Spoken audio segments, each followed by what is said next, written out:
Mazika drives one to deep right field, back toward the wall, and it's out of here. Patrick Mazika's first big league hit is a home run.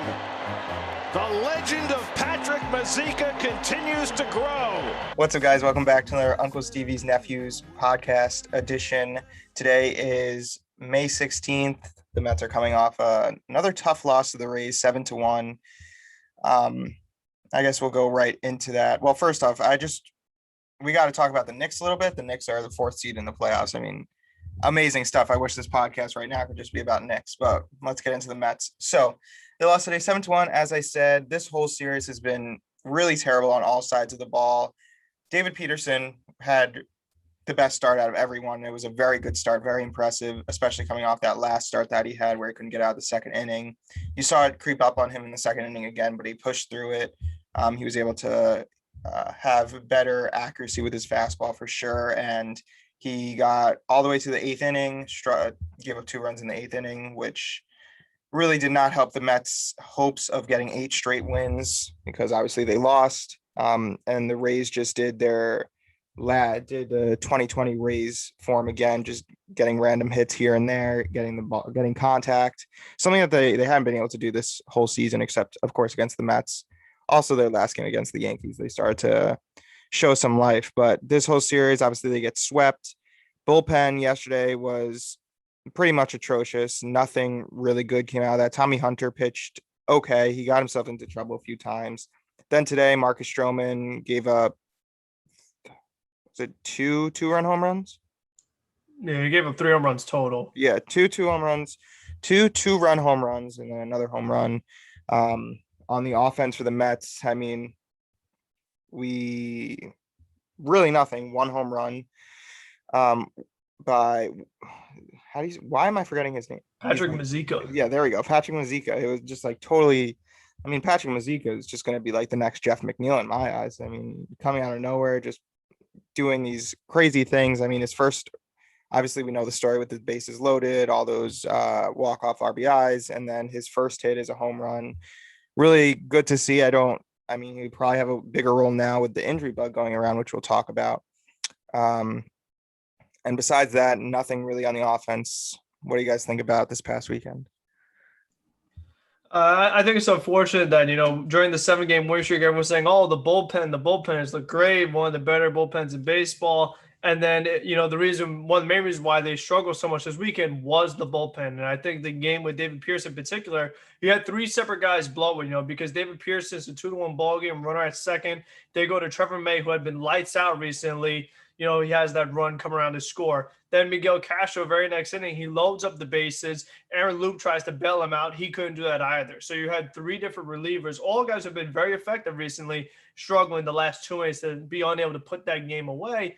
And then the very following day, after Drew Smith gives you a good open, Lucchesi not so much. And then we saw Jacob Barnes and we saw Familia, another guy who had an ERA in the zeros, coming into this series. So you see Familia's ERA blow up. Then even in this last game, the Mets got no offense. Diaz gives up a few runs. Now his ERA is over 4. So all these guys had these really impressive ERAs going into the series. The main reason why they got this win streak, all of a sudden it really faltered and it was nowhere close to what the Tampa Bay bullpen was doing.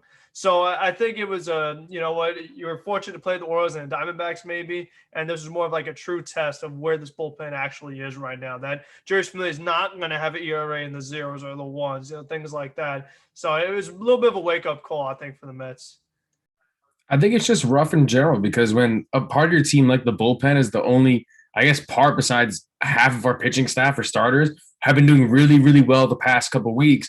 The one time they do have their little slump, it's unfortunate because no one else comes to pick them up.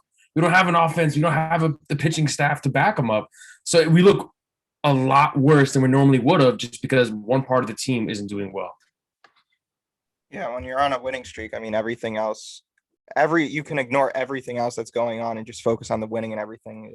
It seems really good. And then you start losing a few and then all these things start happening. You realize that the bullpen's not as good as they have been.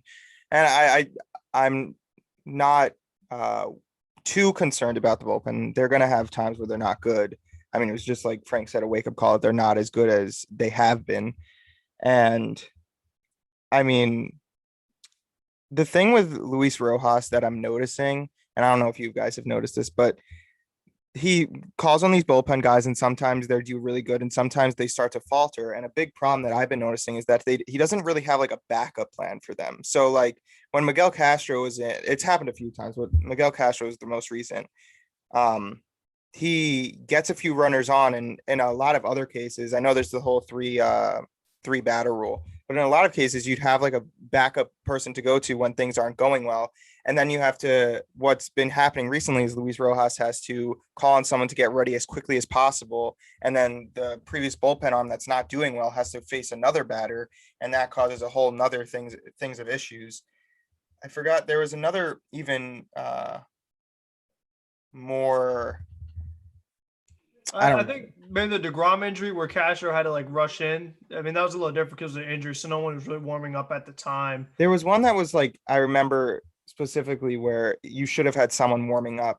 I think the eighth thing with Peterson, like Trevor May, you probably could have gone to him right after the Mhm. double, maybe right after the Yeah. home run, you could have just gone to Trevor May right there. Right. Then he had the double happen, and then he goes to Trevor May. So if you gave Trevor May maybe empty bases, he probably could have got out of that. Yeah, I think it could be also him just trusting that his guys can get through it and maybe giving them too much trust.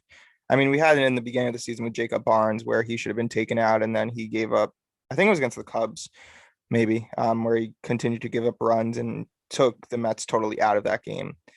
But I've noticed it recently. I wish I could remember the example that I'm thinking of. But yeah, let's continue on. Another big thing from this weekend is that the injuries are really starting to pile up for the Mets. I mean, in the rest of the NL East, the injuries are pretty bad across all baseball, really. And that could be because of how short last season was and how we're playing earlier than we did last season and all these different things. And for the Mets, specifically, they're playing in Race Stadium, which is just a terrible stadium.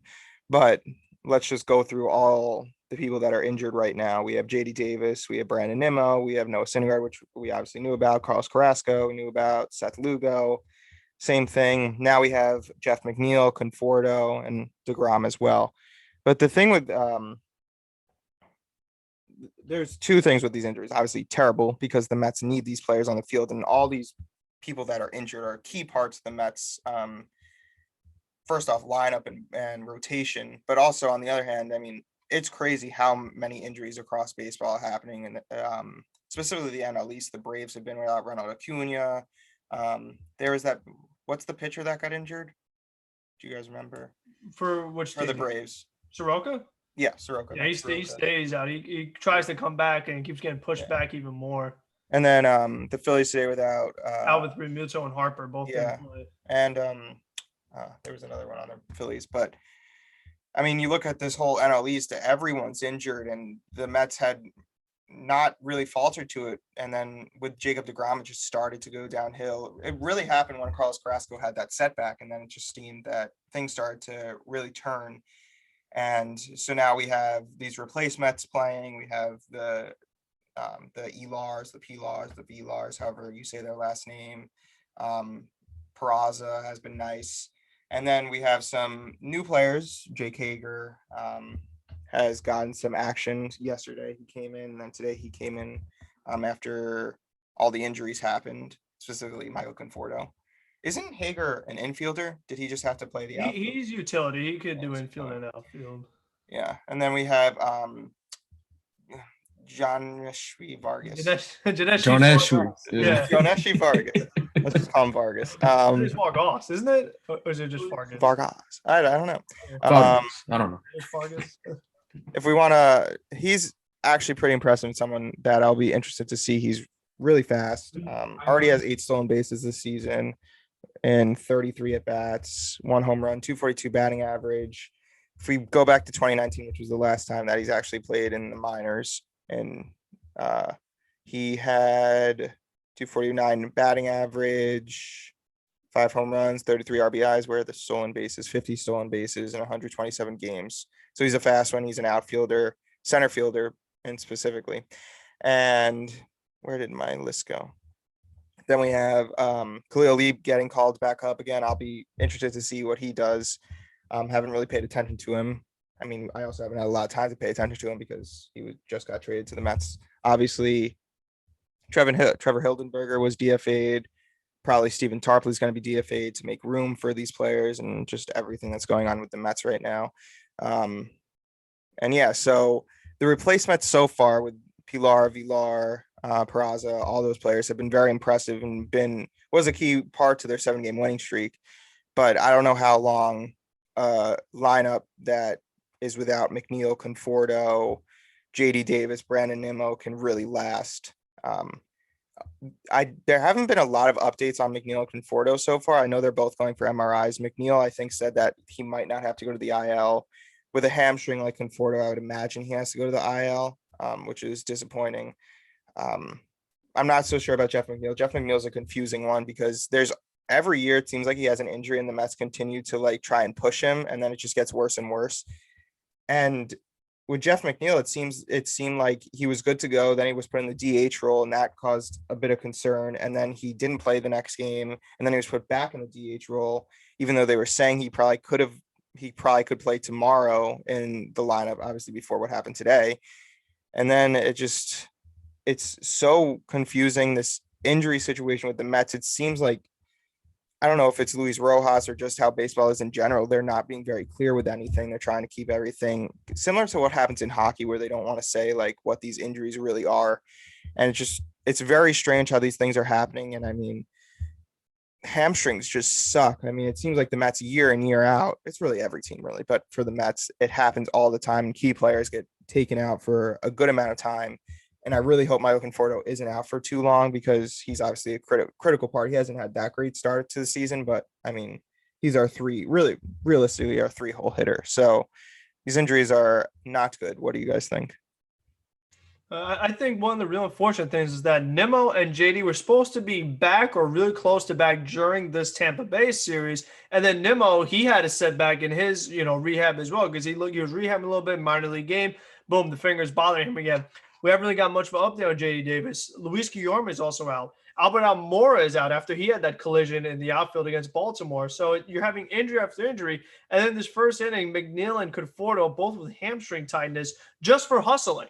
McNeil, he gets an infield single. Conforto trying to beat out a double play. So these guys are trying to do the right thing. They're trying to hustle, and you wind up getting hurt. And I think that, the one time that you sprint all out, you're automatically pulling hamstrings. That kind of tells me that maybe your stretching is not exactly as good as it should be. Because if the first time you have to go full all out, you're pulling a hamstring, that's just not a good sign.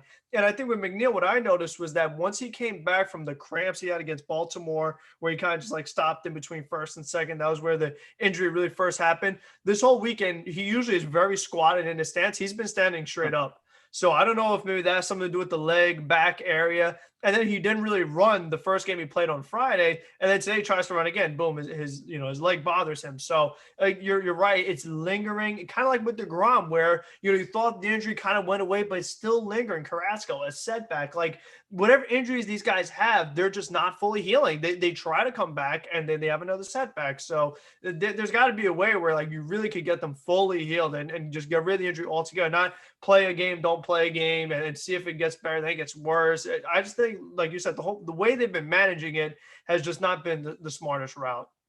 I actually have a few updates. I just looked it up on all the players. So this is from today. Luis Rojas has said all these things. So Noah Syndergaard, Rojas said he's in the 5-inning range. I'm just going to read directly from this Yahoo Sports article. The Mets want Noah Syndergaard to throw 5 innings on 2 occasions before shipping him to a rehab assignment, potentially in Syracuse. JD Davis could begin a rehab assignment on Tuesday. Brandon Nimmo, Frank kind of went over it, but Rojas said Nimmo will be rejoining the Mets in Atlanta, but not to play. Just keep, and this is in quotes, just keep doing some further treatment until he's 100% pain-free, and then I'll go back on a rehab assignment. There's no timetable for that, which is very disappointing. And I mean, it's so frustrating when there's like these setbacks because you're so ready for them to come back, and then, oh, there's a setback, and now he's going to be out for like 2 more weeks, which is so annoying. Carlos Carrasco went through some workouts to test his hamstring so he can, this is in quotes, so he can do things the way we want him to do them when he rejoins the team.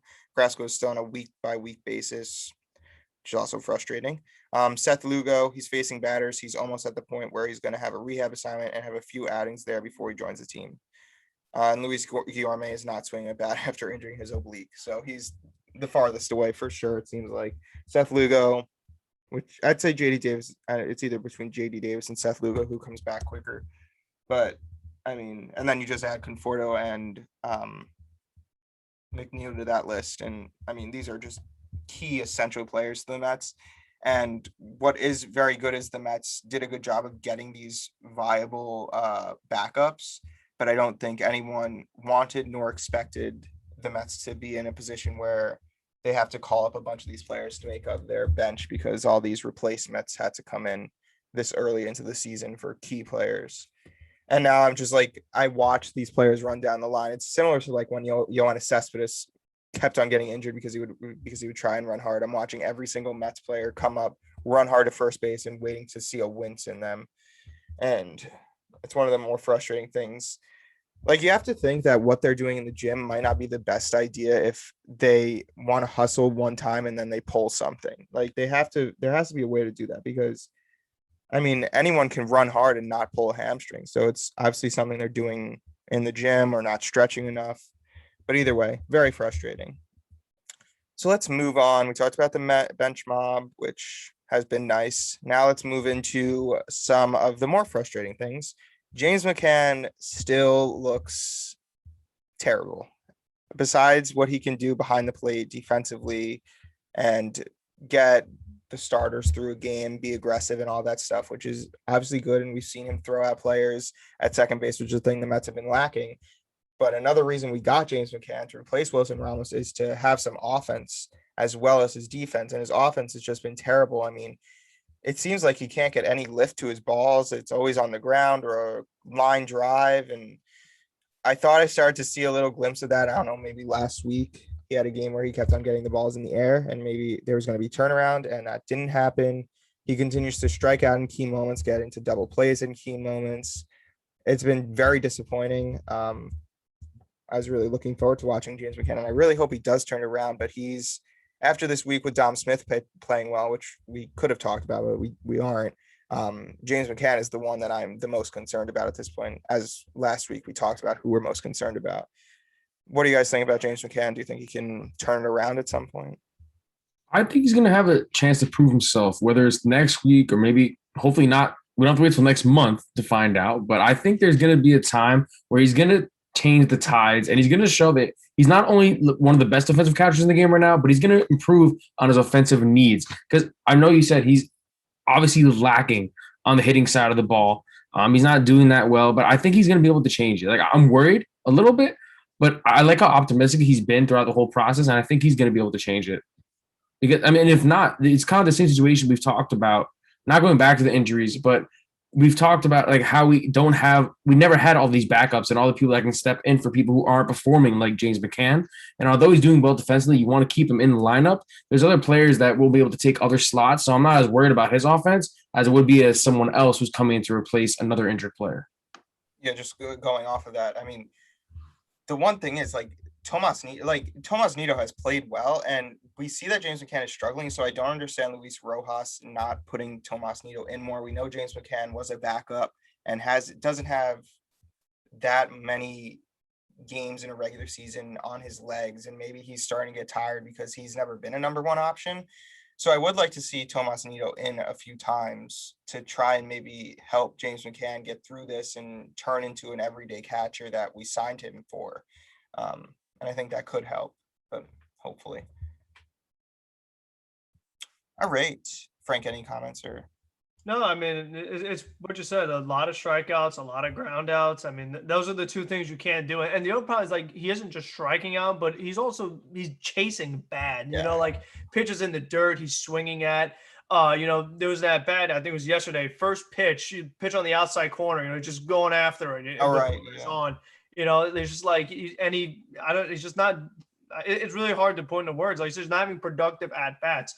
He's not drawing walks, not really working the count and things like that. Defense has been okay. He's saved a good amount of balls. He's blocked a good amount. Obviously, had that one bad play with Shomi, he's thrown out a couple runners. But, Tomas Nido, he gives you good framing, but his bat isn't better than James McCann. Like his average is under 200 now because he started the Wednesday game. He started a couple days ago with McCann DHing, and Tomas Nido didn't get any hits either. So, like, even if you put Nido out there, you're still not going to get that offense from that position. And you're going to need, some more offense somewhere. If Conforto is indeed out and McNeil's out, you're right down, like we said, JD, Nim, Yorme. Somebody's got to really pick up the slack. It doesn't look like it's going to be from the catcher position. Speaking of that, I really wish they didn't put McCann in the DH role that game. I know they were like looking at things and thought that maybe this could help him break out, but I really was hoping that they could use the DH better than they had this whole series, and that's probably because of the injuries that they're having. But I was going to say with James McCann, it kind of takes me into the next player that I want to talk about, which is Francisco Lindor, is that both of these players had really good springs, and you saw that they have the talent, and you can't put it all that they weren't playing against like major league talent all the time. They obviously can hit the ball, and you're just waiting for both of these players to truly break out. And going into Francisco Lindor, we thought last week when he started to do some really good things, he got off after that home run with the whole Jeff McNeil situation. You thought, all right, this is the time he's turning it around. And Keith Hernandez, Gary Cohen, Ron Darling were all saying it seems like things have started to switch gears with him. And then he goes into this Rays series, and I mean, I know he had that one home run, but besides that, that was his only thing that he did this whole Rays series. Did he strike out today? I don't think so, right? He struck out a million times in the other two games. Right, yeah. So he struck out, I think, either 6 or 7 times, 2 games, 3 strikeouts consecutively, which never happened in his career before. And of course, it happened with the Mets, and then he had that, it wasn't an error, but the double in the, what was it, the 8th yesterday inning? Was it 8th inning? Yeah. I wasn't watching that live, so I'm not exactly sure what happened, but I was listening to it, and I know that he probably could have made a better play on it, and I think it was like he didn't jump or something. Is that?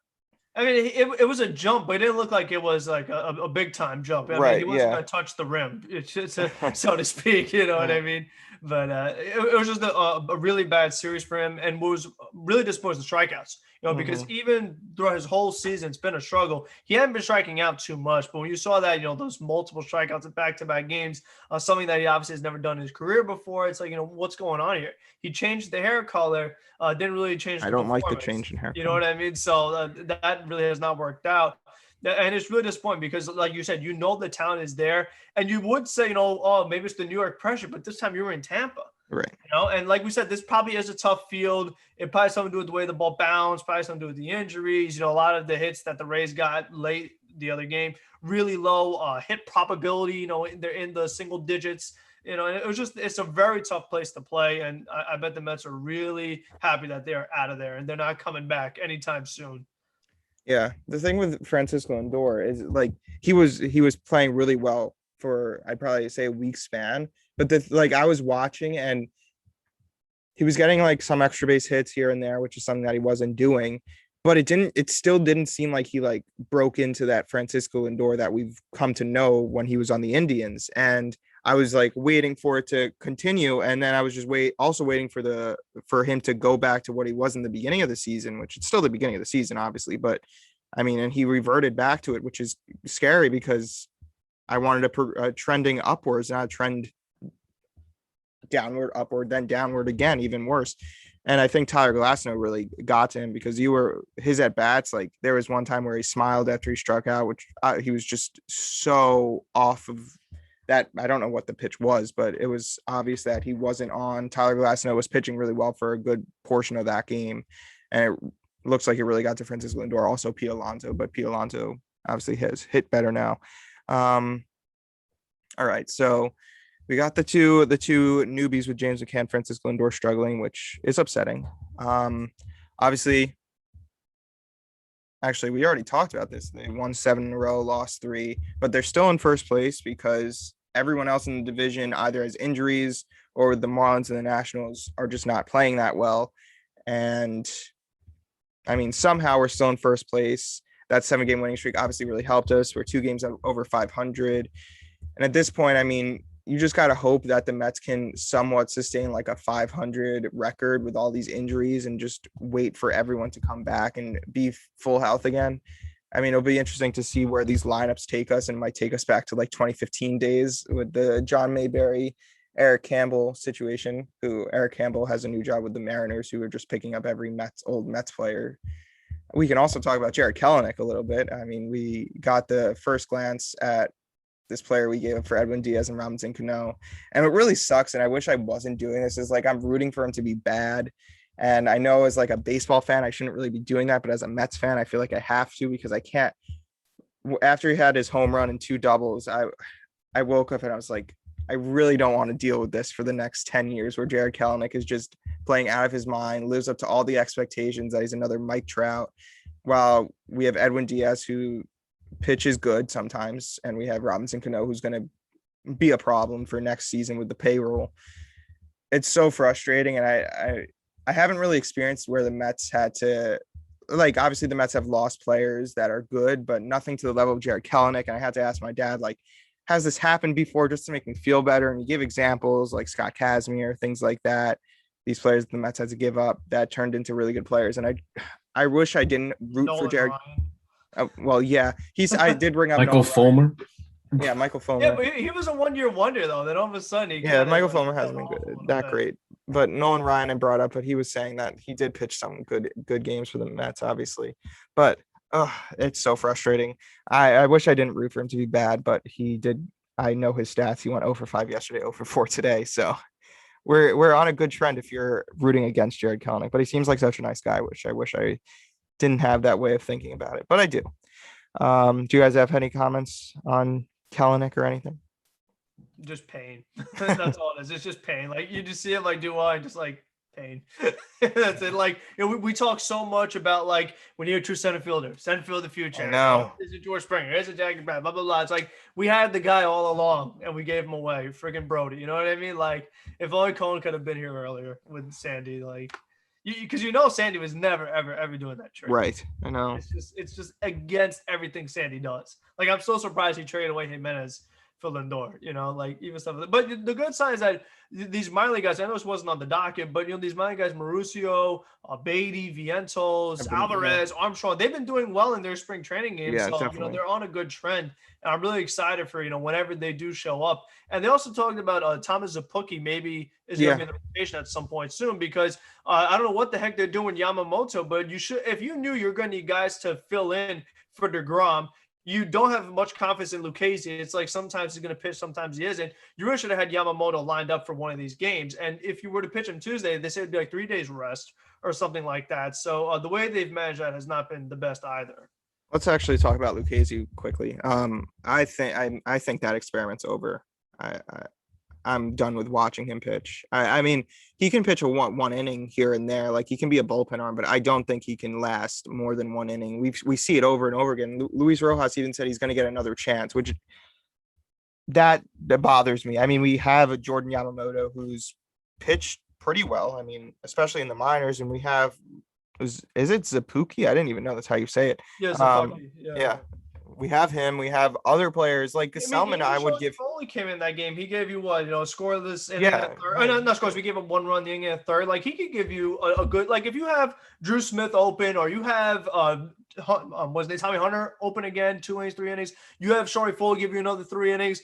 Maybe you could patch something together, But if you're, like you said, if you see that Lucchesi is struggling every single time and you have some other options, why would you keep going to the guy that is struggling? Right, like you said, it doesn't make sense. Like, you should have balanced Yamamoto much better than that, because like he gave you a good start against the Cardinals and you just sent him down right away.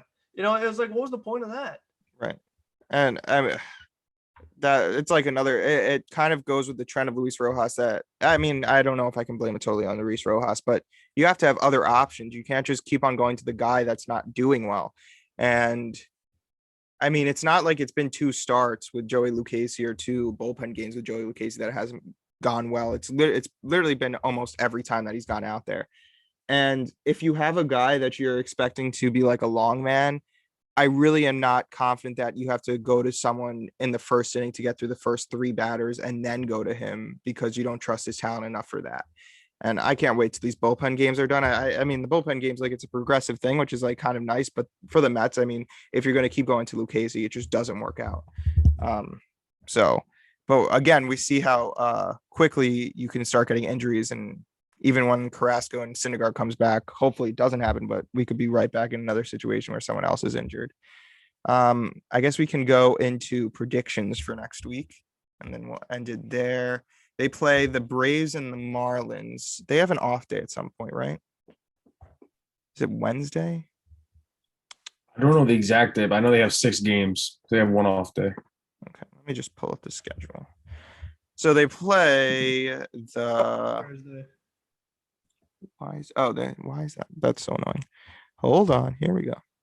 See, all right, this is a quick gripe here with scheduling. I mean, explain this one to me. You give them the off day Thursday when they're traveling from Atlanta to Miami, one state away, but then Sunday to Monday from Miami to New York, no true. off day. Why?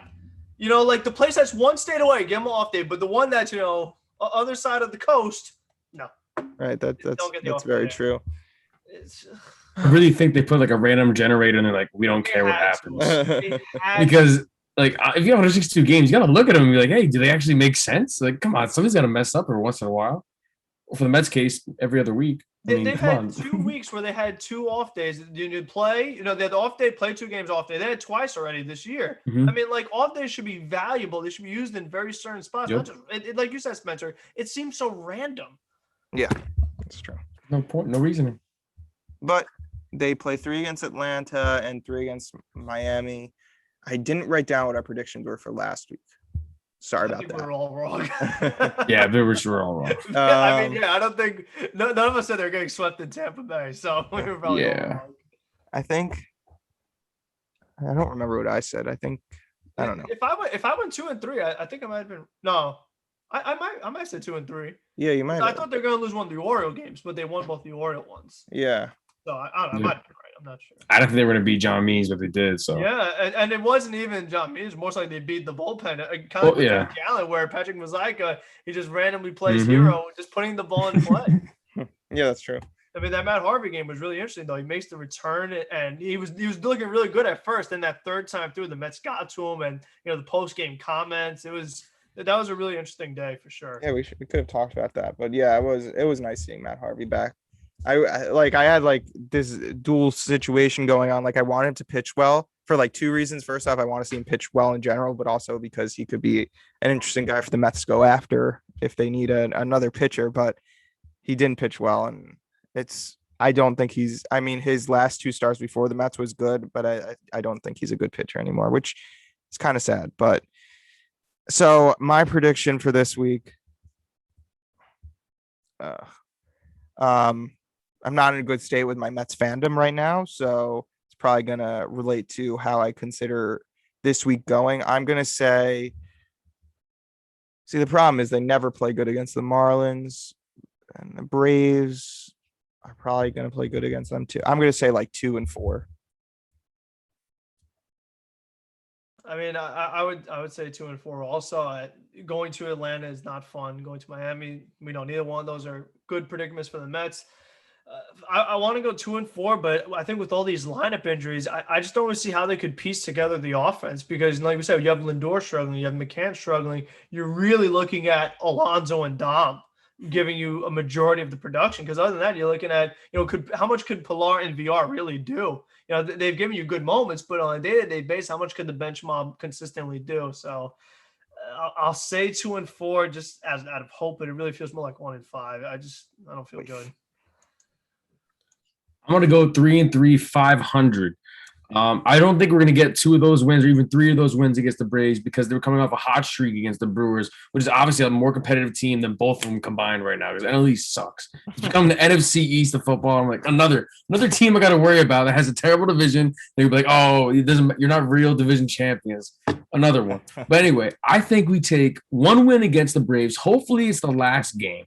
So it jumpstarts a 2-win streak against the Marlins, and I'm okay with losing the last game before we get to next week.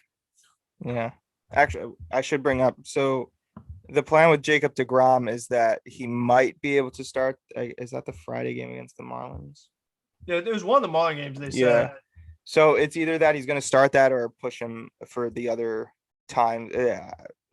I honestly can't trust Luis Rojas says about these players anymore. But I guess that wraps up this week's podcast. So just going over predictions. I'm 2-4, Frank's 2-4, Spencer's 3-3. They'll probably end up going like 6-0 because we can never be right with the predictions. But yeah, so that wraps up this week's podcast. Not a good week in Mets baseball. Shows how quickly times can change after we were going off such a high with 7 games in a row. But that's what happens when you play the Rays. But thanks for listening. We'll be back next week, and let's go Mets.